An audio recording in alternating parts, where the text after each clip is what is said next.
Hi, everyone. These 5 to 6 months have been way different, haven't they? I am so excited to get to have a more normal class with all of you after all that time. Of course, we are going to be doing this all 30 days at a time to figure out how best to do it. At the middle school, we are working hard to try and get the best classes for all of you that we can. This means regular and consistent meeting times that we can be together every school day. In this class, in my class, the coursework is, of course, about music. And this is the same video for all my classes. So your instrument might be your own voice or the piano or guitar. I don't really care which instrument it is, as long as we get to explore some music together. This new format is, of course, a new experience for me, so I'll be learning how best to teach in this new format until we hopefully get to meet face to face. Yeah, this has been driving me crazy. All right, now a little bit about me. I want to get to introduce you all to me, because we're going to be spending some time together, and know me as more than just a face that spouts off things about music. So I am a complete nerd. I love all things computers, science, nerd culture, sci-fi, and fantasy books. I also fit with some other of the nerd stereotypes. I can definitely be more than a bit awkward in different social situations. I can get on a completely random tangent about something that no one else around me really cares about, or maybe something that they do care about, but it is the wrong time to tell you about what we know about, I don't know, dark matter and dark energy. Speaking of, did you know that most of the universe is made up, that we don't know what it is actually made up of? You know, we have all the physical objects that we recognize from daily life, like my gaming headset here or whatever else. The table, the computer, I can feel it, I can touch it. But we don't know what most of the universe is actually made of.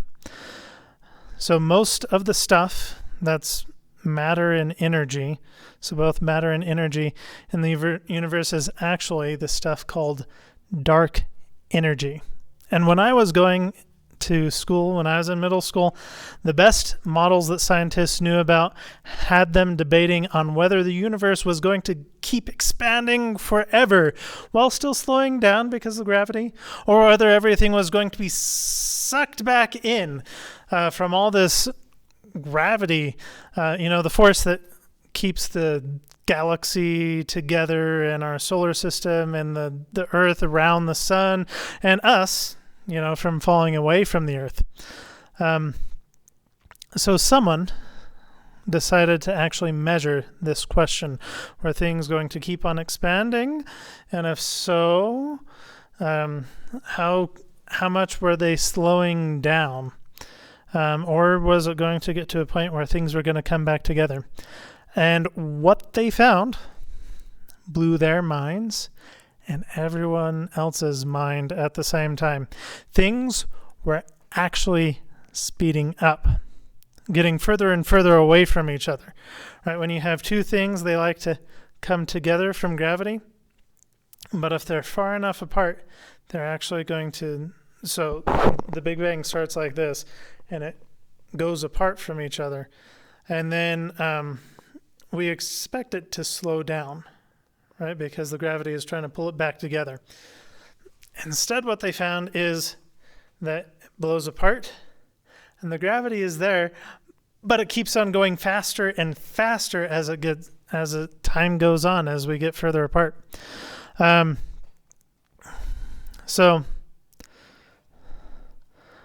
This force that we don't know what it really is, they have labeled as dark energy.